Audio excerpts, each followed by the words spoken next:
참된 그리스도의 군사라는 제목으로 함께 은혜를 나누도록 하겠습니다.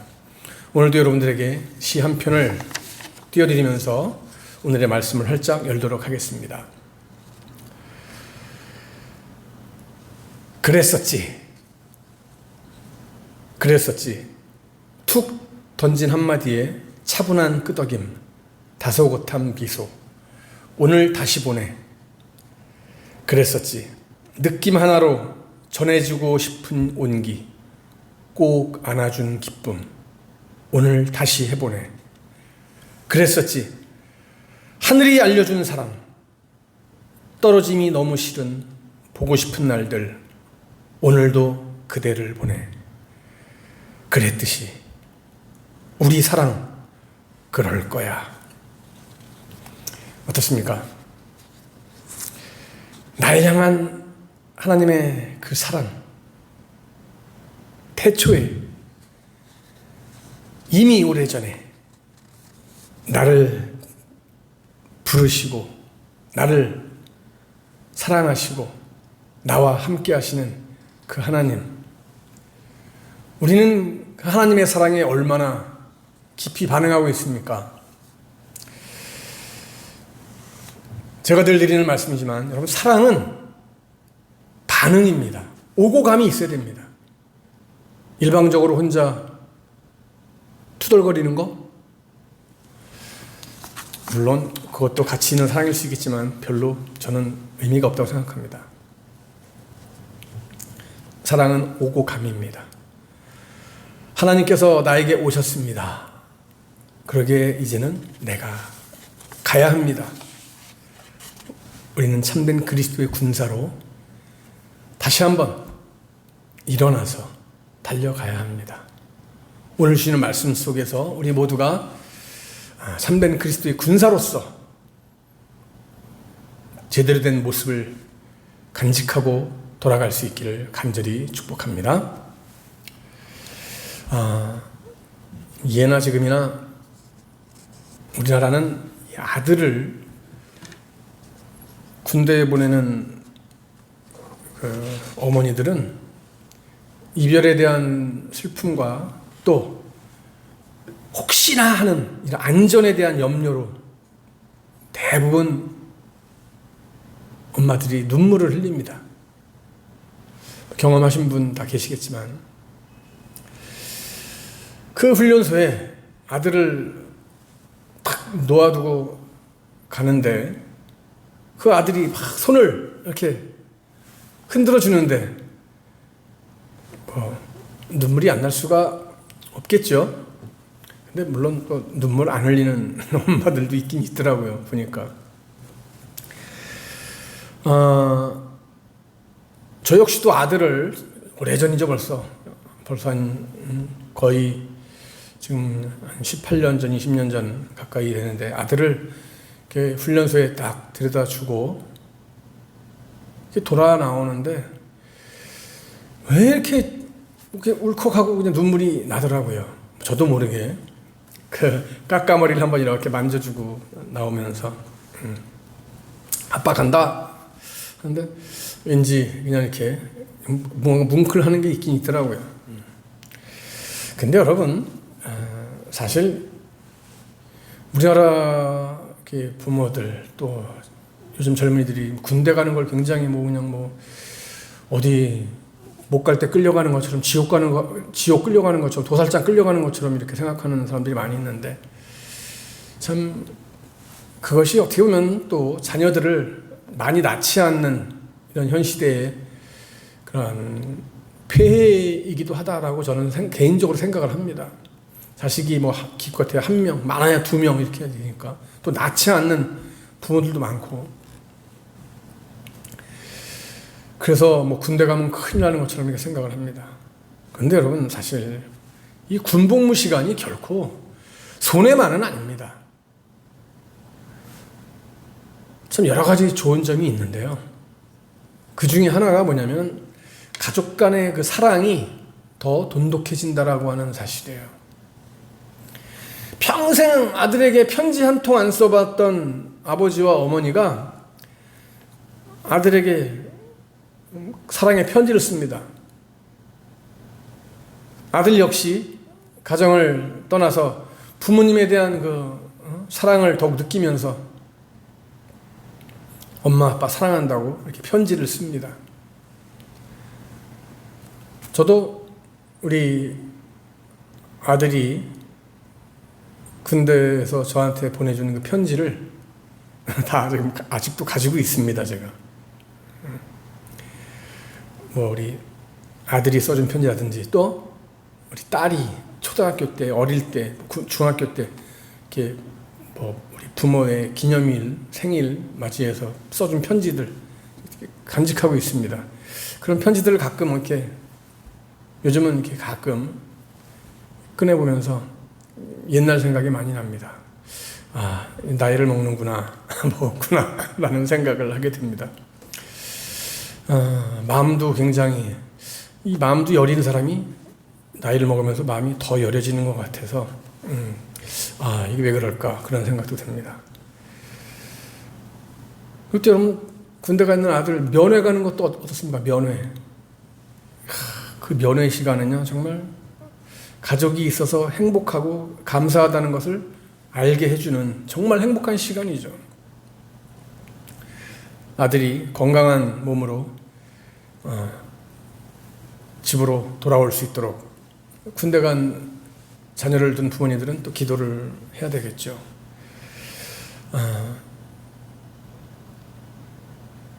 대한민국 남자라면 군대 가는 것을 정말 행복하다고 생각하지는 못해도 당연하다고 생각하고 기쁨으로 갈 수 있는 대안의 남아들이 되었으면 좋겠다는 생각을 합니다. 제가 왜 군대 얘기를 들었냐면 오늘 말씀이 여러분 그래요. 오늘 본문 말씀에 보니까 이 국방의 의무로 인해서 이제 가정을 떠난 군인들 이야기가 나오고 있습니다. 오늘 1절 말씀에 보면은 여호수아가 이 르우벤 사람, 갓 사람, 므낫세 반지파를 불렀다고 그랬어요. 여러분, 르우벤, 므낫세 반지파, 갓 사람 이 사람들이 누굽니까, 여러분? 가족을 요단 동편에다가 두고 이스라엘 자손과 연합해서 가나안 정복 전쟁에 참여한 사람들이 바로 르우벤, 갓지파, 므낫세 반지파예요. 여호수아가 이제 그들을 부른 이유가 있습니다. 뭐냐? 자, 이제 너희들 의무가 다 끝났으니까 이제 집으로 돌아가라. 한마디로 말해서 제대를 명한 겁니다. 이들이 요단 동편 자기 기업으로 돌아가면은 이제 그야말로 가나안 정복 전쟁은 일단락되는 거예요. 자, 얼마나 기쁘겠어요, 그죠? 그동안 떨어져 있던 그 가족들, 사랑하는 가족들을 만난다라고 하는 그 기쁨. 오늘 그들을 통해서 성실과 희생의 삶에 대해서 함께 묵상하는 시간을 좀 가졌으면 합니다. 여러분, 오늘 말씀에 나오는 이들 군인들은요, 무엇보다 자기를 희생한 사람들이에요. 여러분, 모세가 이끄는 이스라엘 자손은 가나안 땅에 들어가기 위해서 요단강 동쪽 지역으로 거슬러 올라가다가 거기서 누굴 만납니까? 시온 왕이 다스리는 아모리 왕국과 마주치게 되죠. 그러나 하나님의 은혜로 그들을 쳐서 파하고 그 땅을 차지합니다. 그리고 이스라엘 군대는 북쪽으로 진행하다가 거기서 또 바산 왕 옥이 이끄는 군대와 마주칩니다. 그들 역시 하나님께서 해결해 주시죠. 그 땅을 또 점령합니다. 자, 그런데 여러분, 이스라엘이 점령한 그 두 왕국의 땅은 땅 자체도 광활하고 굉장히 넓지만 더 좋은 건 뭐예요? 그 땅이 기름진 땅이었다라고 하는 거죠. 굉장히 비옥한 땅이었어요. 그래서 이 르우벤 지파, 갓 지파, 므낫세 반 지파가 모세에게 여러분 뭐라고 말을 합니까? 요단 동편을 우리에게 기업으로 주십시오 라고 얘기를 해요. 근데 여러분 모세가 맨 처음에 어떤 반응을 보였습니까? 모세가 맨 처음에 화를 냈어요. 아니, 야, 지금 우리 민족이 모두가 다 함께 이 가나안 정복 전쟁에 참가했는데, 니네들만 이 땅이 좋다고 말해 여기 니네들만 머무른다고 하면은 남아있는 지파들, 남아있는 형제들은 어떻겠느냐? 실망할 거 아니냐? 어떻게 쟤네들한테만 저렇게 혜택을 줄 수 있느냐? 라고 할 거 아니냐? 모세가 화를 냅니다. 심지어 너희들이 만일 돌이켜서 여호와를 떠나면 여호와께서 이 백성을 광야에 버리실 거다. 그리하면 너희가 이 모든 백성을 멸망시키리라. 이렇게 경고합니다. 민수기 32장 15절에서 그렇게 경고하고 있죠. 이에 그들은 가축들을 위해서 어떻게 합니까? 우리를 짓고 어린아이들을 위해서 성읍을 건축하고 그들을 안전하게 한 다음에 우리가 정복전쟁에 참여하면 안 되겠느냐. 그렇게 하겠다라고 모세한테 얘기를 합니다. 그리고 어쨌든 우리가 이스라엘 자손이 각기 기업을 얻기까지 우리는 집으로 돌아오지 않을 것이고 요단 저편에서 기업을 얻지 않겠다라고 이렇게 약속을 합니다. 그래서 모세는 이제 그들이 그렇게 한 발짝 물러나서 얘기를 하자 그들의 말을, 그들의 뜻을 이제 좋게 여기고 그들이 말하는 대로 허락을 합니다. 그래서 민수기 32장 22절에서 뭐라 했습니까? 그 땅으로 여호와 앞에 복종하게 하시기까지 싸우면 여호와께서 앞에서나 이스라엘의 앞에서나 무죄로 돌아오겠고 이 땅은 여호와 앞에서 너희의 산업이 될 것이다. 너희의 기업이 될 것이다. 라고 모세가 선포합니다. 자, 그러면 여러분 이 르우벤 지파, 갓 지파, 므낫세 반 지파 그런 모든 남자들이 다 이스라엘 자손과 함께 요단강을 건넜을까요? 아니죠.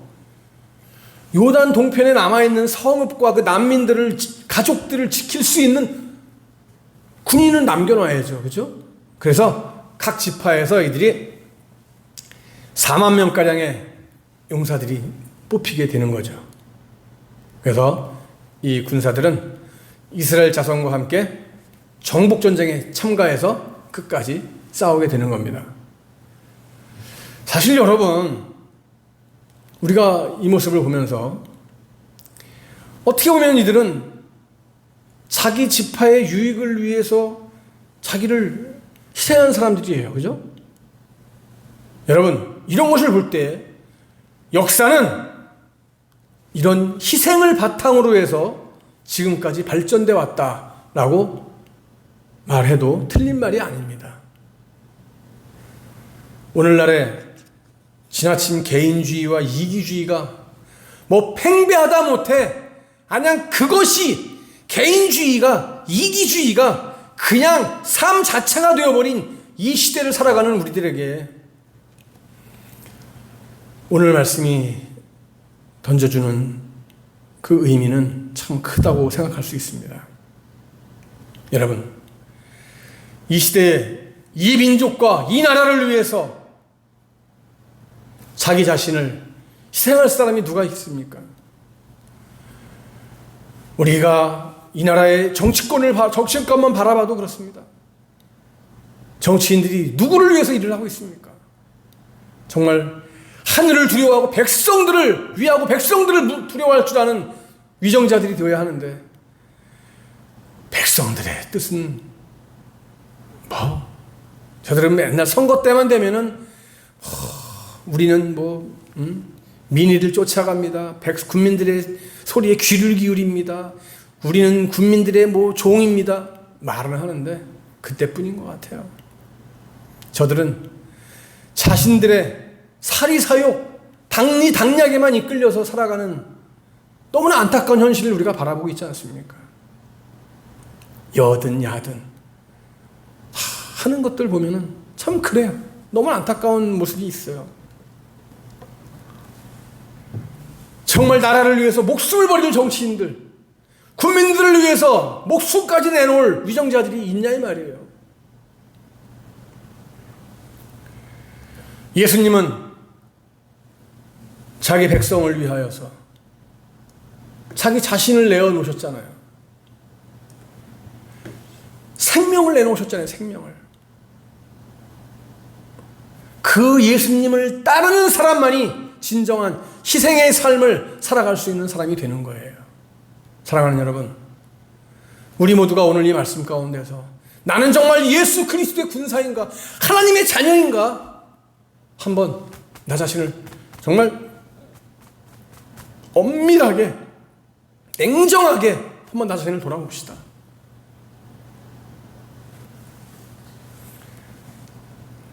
희생할 각오가 되어 있는 나의 삶인지 여러분 어떻습니까? 그뿐만이 아닙니다. 여러분, 이들 군인들은 자신들이 맡은 일에 아주 성실하게 모든 일을 감당한 것을 우리가 보게 됩니다. 오늘 3절 말씀 여러분 보시면요, 여호수아가 뭐라 그래요? 오늘까지 날이 오래도록 너희가 너희 형제를 떠나지 아니하고 오직 너희의 하나님 여호와께서 명령하신 그 책임을 지키도다 라고 말하고 있습니다. 칭찬받고 있는 거죠. 지금 어떤 칭찬을 받아요? 끝까지 하나님께서 명하신 그 책임을 다했다. 그들은 요단 동편에 있는 집을 떠난 이후 거의 7년 동안, 그죠? 7년 정도의 그 긴 세월 동안, 야, 여러분, 7년 동안 집에 못 가고 있는 그 모습 생각해 보세요, 여러분. 집이 얼마나 그립고 가족이 얼마나 그립겠습니까? 그 7년 동안 수많은 전쟁에 참여했습니다. 요단강을 건너는 일부터 시작해서 여리고 전투, 아이성 전투, 또 남부 연합군과의 전투, 북부 연합군과의 전투, 그냥 아무튼 전쟁으로 점철된, 전쟁으로 연속된 그들의 삶이었어요. 얼마나 힘들었겠어요, 여러분. 그렇죠? 이들이 하나님과 지도자가 인정할 만큼 성장할 수 있었던 것은 바로 여러분, 뭐 가족에 대한 그 사랑하는 마음도 있었겠지만은 무엇보다 중요한 것이 여러분 뭡니까? 약속에 대한 성실, 약속에 대한 성실함, 그리고 하나님께 대한 순종, 이것이 있었기 때문에 여러분 가능한 거예요. 가나안 정복전쟁은 바로 이러한 자들의 희생과 성실함, 그리고 하나님 말씀에 절적으로 순종하는 이 순종을 통해서 성공적으로 전쟁을 완수할 수 있었던 거예요. 여호수아는 이들의 성실함과 신실함과 충성, 순종, 이것을 칭찬하고 있는 거예요, 지금. 그리고 너희들의 집으로 돌아가서도 이제 하나님을 계속해서 하나님을 사랑하고 그 모든 하나님의 길로, 말씀의 길로 행하라, 이렇게 또 권면해주고 있습니다. 그리고 그들이 전쟁터에서 얻은 전리품을 또 많이 주면서 그들을 축복해주고 그들을 집으로 떠나보냅니다.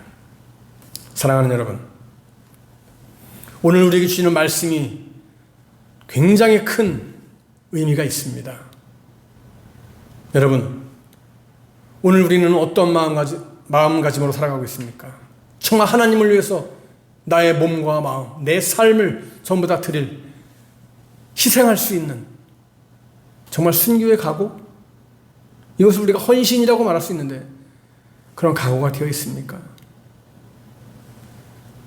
여전히 나 자신, 내 것만을 위해서 살아가고 있는 개인주의, 이기주의에 매여 있는 내 모습은 아닌지 한번 돌아보면서 끝까지 성실함으로, 말씀에 순종함으로 끝까지 끝까지 달려나아감으로 승리할 수 있는, 그래서 하나님께 인정받고 주의 종들에게 칭찬받고 인정받고 예비하신 상급을 다 받아들일 수 있는 저와 여러분 다 될 수 있기를 주님의 이름으로 간절히 축복합니다.